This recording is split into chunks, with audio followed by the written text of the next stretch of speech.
ओम श्री गणेशाय नमः। ओम नमो भगवते वासुदेवाय। श्रीमद् भागवत में दशम स्कंद 73वां अध्याय प्रारंभ करते हैं। जरासंध के जेल से छूटे हुए राजाओं की विदाई और भगवान का इंद्रप्रस्थ लौट आना। श्री सुखदेव जी कहते हैं, परीक्षित, जरासंध ने अनायास ही 20,800 राजाओं को जीतकर पहाड़ों की घाटी में एक किले के भीतर कैद कर रखा था। भगवान श्री कृष्ण के छोड़ देने पर जब वे वहां से निकले तब उनके शरीर और वस्त्र मैले हो रहे थे। वे भूख से दुर्बल हो रहे थे और उनके मुंह सूख गए थे। जेल में बंद रहने के कारण उनके शरीर का एक एक अंग ढीला पड़ गया था। वहां से निकलते ही उन नरपतियों ने देखा कि सामने भगवान श्री कृष्ण खड़े हैं। वर्षाकालीन मेघ के समान उनका सांवला सलोना शरीर है और उस पर पीले रंग का रेशमी वस्त्र फहरा रहा है। 4 भुजाएं हैं जिनमें गदा, शंख, चक्र और कमल सुशोभित हैं। वक्षः स्थल पर सुनहली रेखा श्रीवत्स का चिन्ह है और कमल के भीतरी भाग के समान कोमल रत्नारे नेत्र हैं। सुंदर वदन प्रसन्नता का सदन है। कानों में मकराकृत कुंडल झिलमिला रहे हैं। सुंदर मुकुट, मोतियों का हार, कड़े, करधनी और बाजूबंद अपने अपने स्थान पर शोभा पा रहे हैं। गले में कौस्तुभ मणि जगमगा रही है और वनमाला लटक रही है। भगवान श्री कृष्ण को देखकर उन राजाओं की ऐसी स्थिति हो गई मानो वे नेत्रों से उन्हें पी रहे हों। जीभ से चाट रहे हैं, नासिका से सूंघ रहे हैं और बाहुओं से आलिंगन कर रहे हैं। उनके सारे पाप तो भगवान के दर्शन से ही धुल चुके थे। उन्होंने भगवान श्री कृष्ण के चरणों पर अपना सिर रखकर प्रणाम किया। भगवान श्री कृष्ण के दर्शन से उन राजाओं को इतना अधिक आनंद हुआ कि कैद में रहने का कलेश बिल्कुल जाता रहा। वे हाथ जोड़कर विनम्र वाणी से भगवान श्री कृष्ण की स्तुति करने लगे।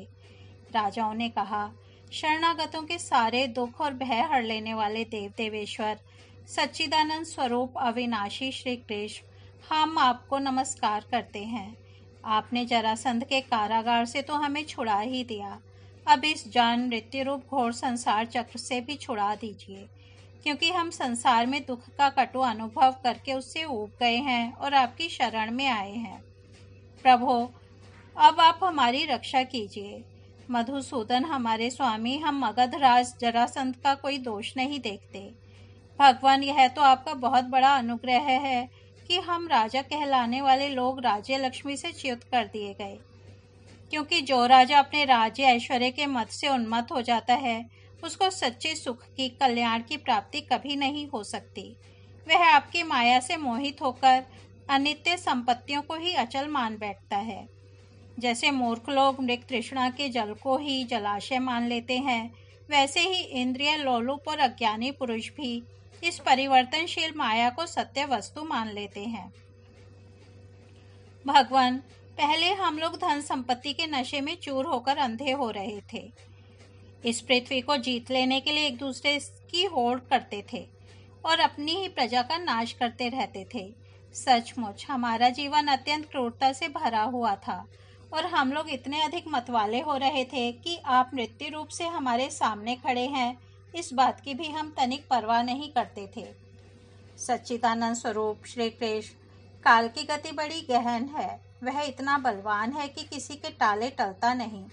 क्यों ना हो, वह आपका शरीर ही तो है। अब उसने हम लोगों को श्रीहीन निर्धन कर दिया है। आपकी अहेतुक अनुकंपा से हमारा घमंड चूर चूर हो गया। अब हम आपके चरण कमलों का स्मरण करते हैं। विभो, यह शरीर दिनों दिन क्षीण होता जा रहा है। रोगों की तो यह जन्म भूमि ही है। अब हमें इस शरीर से भोगे जाने वाले राज्य की अभिलाषा नहीं है, क्योंकि हम समझ गए हैं कि वह मृग तृष्णा के जल के समान सर्वथा मिथ्या है। यही नहीं, हमें कर्म के फल स्वर्ग आदि लोकों की भी, जो मरने के बाद मिलते हैं, इच्छा नहीं है, क्योंकि हम जानते हैं कि वे निस्सार हैं, केवल सुनने में ही आकर्षक जान पड़ते हैं। अब हमें कृपा करके आप वह उपाय बतलाइए जिससे आपके चरण कमलों की विस्मृति कभी ना हो, सर्वदा स्मृति बनी रहे, चाहे हम संसार की किसी भी योनि में जन्म क्यों ना लेना पड़े। प्रणाम करने वालों के कलेश का नाश करने वाले श्री कृष्ण, वासुदेव, हरि, परमात्मा एवं गोविंद के प्रति हमारा बार बार नमस्कार है। श्री सुखदेव जी कहते हैं, परीक्षित, कारागार से मुक्त राजाओं ने जब इस प्रकार करुणा वरुणालय भगवान श्री कृष्ण की स्तुति की, तब शरणागत रक्षक प्रभु ने बड़ी मधुर वाणी से उनसे कहा। भगवान श्री कृष्ण ने कहा, नरपतियों, तुम लोगों ने जैसी इच्छा प्रकट की है उसके अनुसार आज से मुझ में तुम लोगों की निश्चय ही सुदृढ़ भक्ति होगी। यह जान लो कि मैं सबका आत्मा और सबका स्वामी हूँ। नरपतियों, तुम लोगों ने जो निश्चय किया है वह सचमुच तुम्हारे लिए बड़े सौभाग्य और आनंद की बात है। तुम लोगों ने मुझसे जो कुछ कहा है वह बिल्कुल ठीक है, क्योंकि मैं देखता हूँ धन संपत्ति और ऐश्वर्य के मद से चूर होकर बहुत से लोग उच्छृंखल और मतवाले हो जाते हैं। है नहुष, वेन, रावण, नरकासुर आदि अनेकों देवता, दैत्य और नरपति श्रीमत के कारण अपने स्थान से पद से च्युत हो गए। तुम लोग इस समझ लो कि शरीर और इसके संबंधी पैदा होते हैं, इसलिए उनका नाश भी अवश्यम भावी है। अतः उनमें आसक्ति मत करो।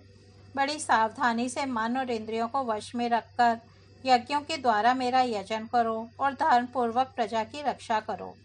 तुम लोग अपनी वंश परंपरा की रक्षा के लिए, भोग के लिए नहीं, संतान उत्पन्न करो और प्रारब्ध के अनुसार जन्म मृत्यु, सुख दुख, लाभ हानि जो कुछ भी प्राप्त हो उन्हें समान भाव से मेरा प्रसाद समझकर सेवन करो और अपना चित्त मुझ में लगाकर जीवन बिताओ। देह और देह के संबंधियों से किसी प्रकार की आसक्ति न रखकर उदासीन रहो। अपने आप में, आत्मा में ही रमण करो और भजन तथा आश्रम के योग्य व्रतों का पालन करते रहो। अपना मन भली भांति मुझ में लगाकर अंत में तुम लोग मुझे ब्रह्म स्वरूप को ही प्राप्त हो जाओगे। श्री सुखदेव जी कहते हैं, परीक्षित, भुवनेश्वर भगवान श्री कृष्ण ने राजाओं को यह आदेश देकर उन्हें स्नान आदि कराने के लिए बहुत से स्त्री पुरुष नियुक्त कर दिए। परीक्षित, जरासंध के पुत्र सहदेव से उनको राजोचित वस्त्र, आभूषण, माला, चंदन आदि दिलवाकर उनका खूब सम्मान करवाया। जब वे स्नान करके वस्त्राभूषण से सुसज्जित हो चुके, तब भगवान ने उन्हें उत्तम उत्तम पदार्थों का भोजन करवाया और पान आदि विविध प्रकार के राजोचित भोग दिलवाए। भगवान श्री कृष्ण ने इस प्रकार उन बंदी राजाओं को सम्मानित किया। अब वे समस्त कलेशों से छुटकारा पाकर तथा कानों में झिलमिलाते हुए सुंदर सुंदर कुंडल पहनकर ऐसे शोभायमान हुए जैसे वर्षा ऋतु का अंत हो जाने पर तारे। फिर भगवान श्री कृष्ण ने उन्हें स्वर्ण और मणियों से भूषित एवं श्रेष्ठ घोड़ों से युक्त रथों पर चढ़ाया, मधुर वाणी से तृप्त किया और फिर उन्हें उनके देशों को भेज दिया। इस प्रकार उदार शिरोमणि भगवान श्री कृष्ण ने उन राजाओं को महान कष्ट से मुक्त किया।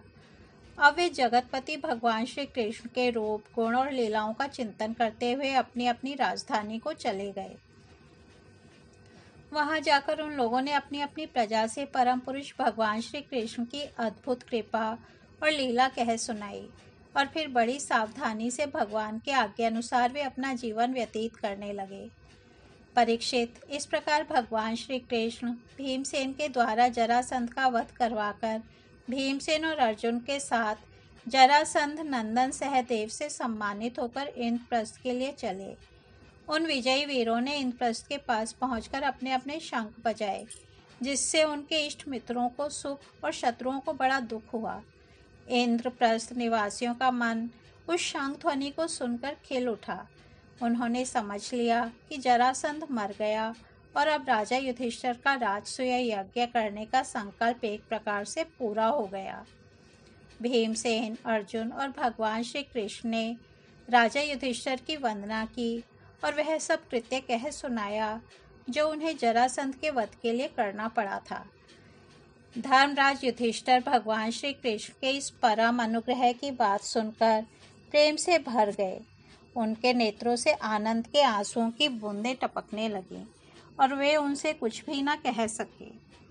इस तरह से श्रीमद् भागवत में दशम स्कंद 73वां अध्याय समाप्त होता है। कल हम 74वां अध्याय भगवान की अग्र पूजा और शिशुपाल का उद्धार सुनेंगे। तब तक हम यहीं विराम देते हैं। हरि ओम तत्सत।